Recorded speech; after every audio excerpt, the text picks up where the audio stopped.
Good morning, all. In previous lecture, we have seen the examples containing the functions like log function, inverse trigonometric functions. So these examples are solved by the property. The property name is inverse Laplace transform of derivative.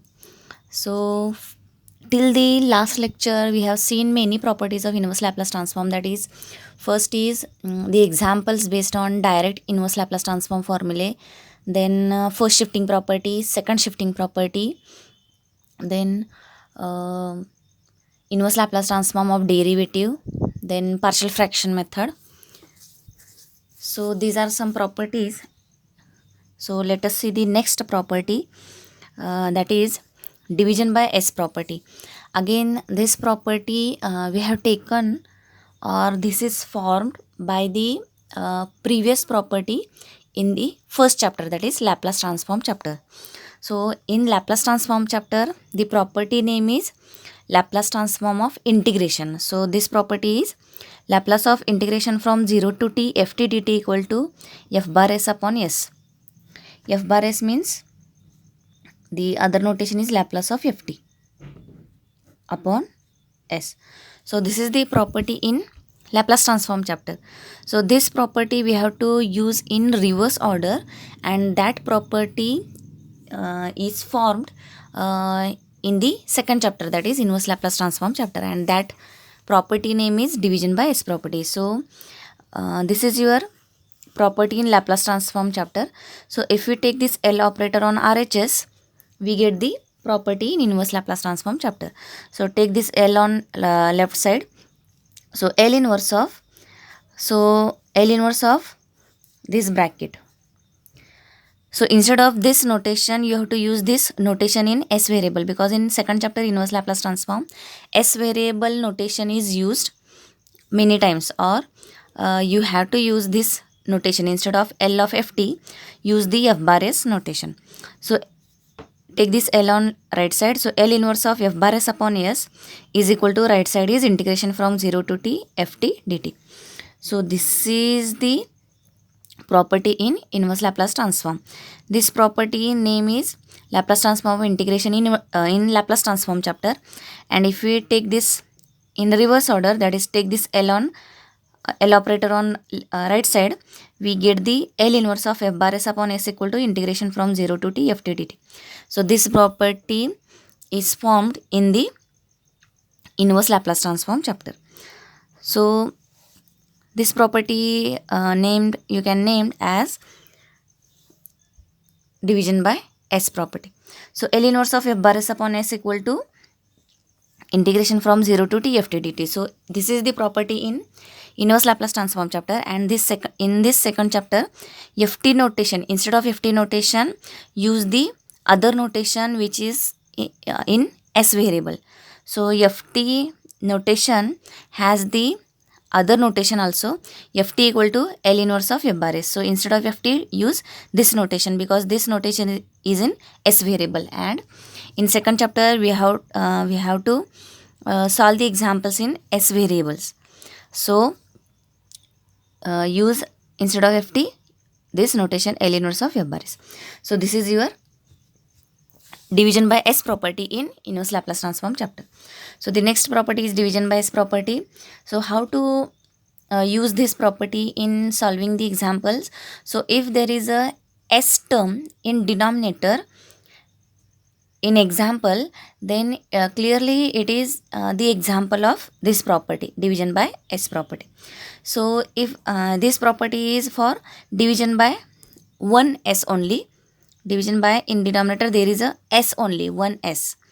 If there is a S square, then we have to apply this property 2 times. If there is a S cube in denominator, then we have to apply this property 3 times, etc. So number of S in denominator is equal to number of times we have to apply that property. So let us see the examples.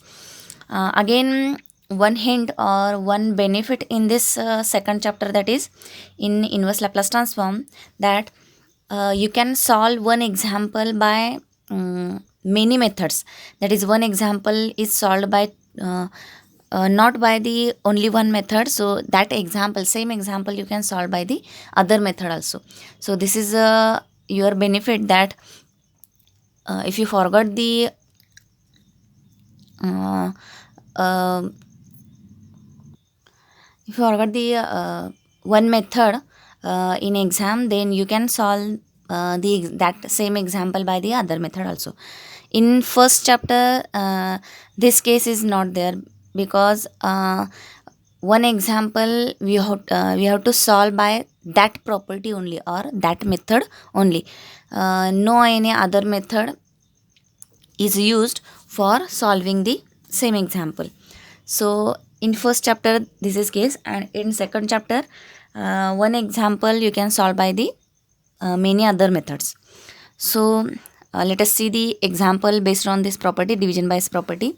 So in this property, you have to compare this left side with the given example, and whatever the numerator is there, division by s, the function which is with 1 by s, that is your f bar s, and put that f bar s in this RHS.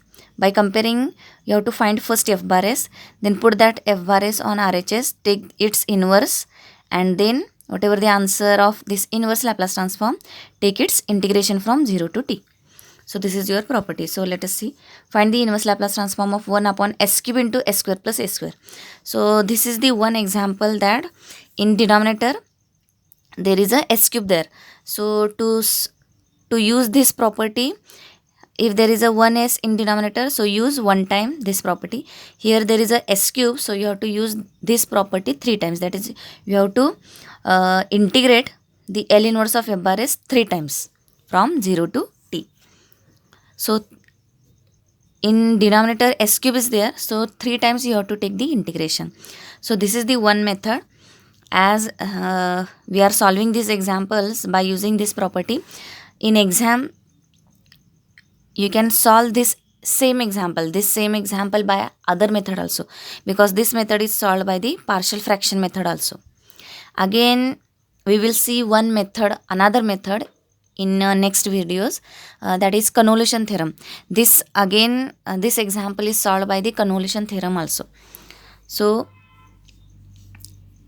this same example, this is the example. There are 3 methods to solve this example: division by s property, partial fraction method, and convolution theorem. So which will be easy to you, that method you can use to solve this example. So here we have to study this property, so solve this example by this property only. In exam you can use any method. So here 1 upon s cube, so the function which is with 1 upon s, that is your f bar s. The function with 1 upon s cube, that is your f bar s. So here 1 upon s square plus a square, it is your f bar s. Because in 1 upon s cube, this is the property you can extend for 1 upon s square, 1 upon s cube. So if there is a 1s in denominator, so use one time this property, that is one time integration. There is a 1 upon s square, then the function with 1 upon s square, that is your f bar s. If there is a if there is a s cube in denominator, then the function with 1 upon s cube, that is your f bar s. So here 1 upon s cube, the function is with 1 upon s square plus a square, that is your f bar s. So put this 1 upon s square plus a square here, and as there is a s cube in denominator, so take 3 times integration. So here this is your property. So f bar s equal to 1 upon s square plus a square. So L inverse of, then take its by comparison we get f bar s, put here. So we have to take L inverse of that f bar s. So here f bar s is 1 upon s square plus a square, take its L inverse. So L inverse of f bar s equal to L inverse of 1 upon s square plus a square, and 1 upon s square plus a square, it is your standard formula of inverse Laplace transform, that is direct formula. So 1 upon s square plus a square inverse is sin 80 upon e. So here then take L inverse of division by s property, then L inverse of f bar s, this is your answer, put this answer here. So L inverse of f bar s upon s, L inverse of f bar s. So f bar s is here 1 upon a square plus a square. So 1 upon s into a square plus a square is equal to integration from 0 to t. L inverse of f bar s is sin 80 upon a dt. So this is your one time integration. So divide by s only. So find this first integration answer. Then take this first integration answer in this and take this second integration. We get the inverse of 1 upon s square into s square plus a square. Again solve this, evaluate this integration. Find the answer and put this second integration answer in the property. We get the L inverse of 1 upon s cube into s square plus a square. In such a way, we are taking the 3 times integration. That is finding the inverse of 1 upon s cube into s square plus a square. So L inverse of 1 upon s, only s we have to take because we are taking the only one integration. 1 upon s into f bar s is 1 upon s square plus a square is equal to integration from 0 to t. Inverse of f bar s is sin 80 upon a. This is your value. Sin 80 upon a is integration from 0 to t dt. So take this 1 upon a outside. So sin 80 integration is sin x integration is minus cos x. That is sin single variable integration is minus cos single variable. But here sin 80, that is a is multiplied. Constant is multiplied to the variable. Here variable is t.